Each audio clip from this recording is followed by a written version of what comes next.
Որտեղից ձեր մեջ պատերազմեր և որտեղից կռիվներ, չէ որ այստեղից են, ձեր ցանկություններից, որոնք կռիվ են տալիս ձեր անդամների մեջ, ցանկանում եք, բայց չունեք, սպանում եք, նախանձում եք, բայց չեք կարողանում ձեռք բերել,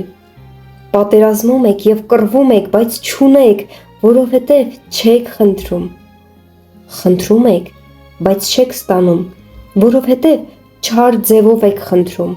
որպեսզի ձեր ցանկությունների համար վատնեք, շնացողներ,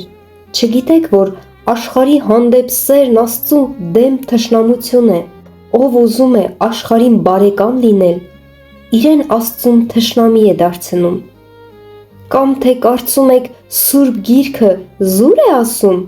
Աստված նախանձախնդրությամբ է պահանջում այն Հոգին, որ բնակեցրեց մեր մեջ, բայց ավելի մեծ շնորհ է տալիս, դրա համար ասում է, Աստված ամբարտավաններին հակառակ է, բայց խոնարհներին շնորհ է տալիս, արդ հնազանդվեք Աստծուն, դիմադրեք սատանային ու նա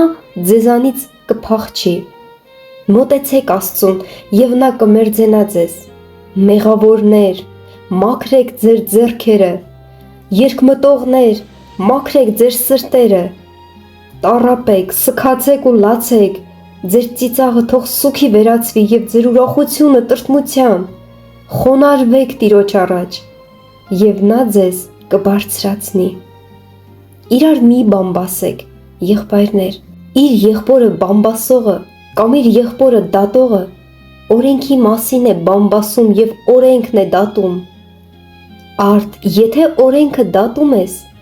օրենքը կատարող չես, այլ դատավոր, մեկն է օրենսդիրը և դատավորը,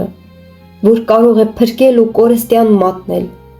դու ով ես, որ ուրիշին դատում ես, ուրեմն դուք, որ ասում եք, այսօր կամ վաղն այսինչ քաղաքը կգնանք, այսինչ տեղը մի տարի կմնանք, առևտուր կանենք կամ դրամ կշահենք, դուք, որ վաղվա օրը չգիտեք, ինչ է ձեր կյանքը, մի գոլորշի է, որ մի կարճ ժամանակ երևում է, իսկ հետո անհետանում, փոխարենը պետք է ասեիք, եթե Տերը կամենա